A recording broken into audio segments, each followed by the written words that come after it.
You wake up, you reach for your phone, the screen lights up without hesitation. Everything feels normal. But 4,000 miles beneath your feet, a metal ball the size of Mars is spinning right now, and without that spin, this morning wouldn't exist at all. That's Earth's core.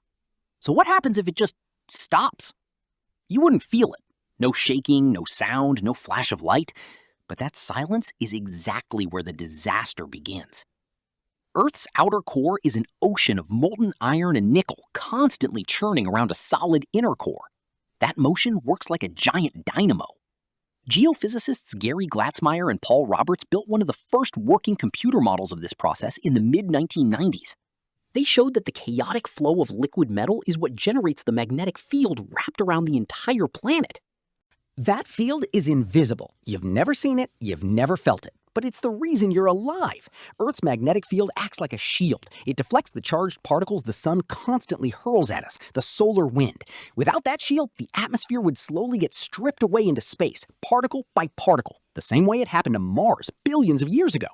Daniel Baker, a space weather scientist at the University of Colorado, has spent decades studying what solar storms do to planets without a strong magnetic field. The answer is blunt. They get undressed, layer by layer. So if the core stopped, the field wouldn't vanish instantly. It would fade over months, years, decades. Here's the strange part. You'd feel the effects before you ever understood the cause. Satellites and navigation systems would fail first. Auroras, usually a rare polar spectacle, would start flickering near the equator because there'd be nothing left to redirect the charged particles away. Power grids would begin frying under geomagnetic surges they were never built to handle. Geophysicist John Tarduno at the University of Rochester studies ancient zircon crystals billions of years old, crystals that trapped tiny frozen records of Earth's past magnetic field.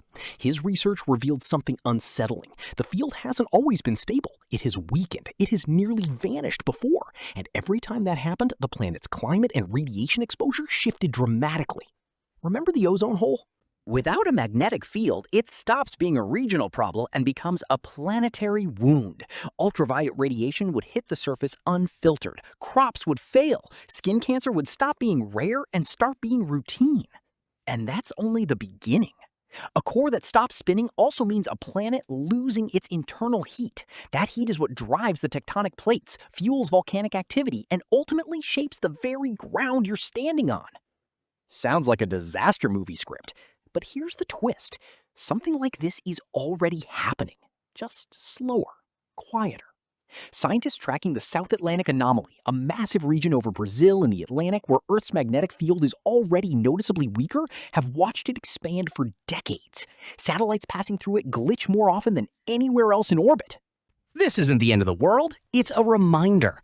The core isn't stopping tomorrow. Physics, as the planet is currently built, simply doesn't allow for that. But the fact that life on the surface depends on an invisible river of molten metal 4,000 miles beneath you is something you never think about while pouring your morning coffee. You wake up, you reach for your phone, the screen lights up without hesitation. And somewhere far below, the planet is still spinning, just to make that one simple moment possible.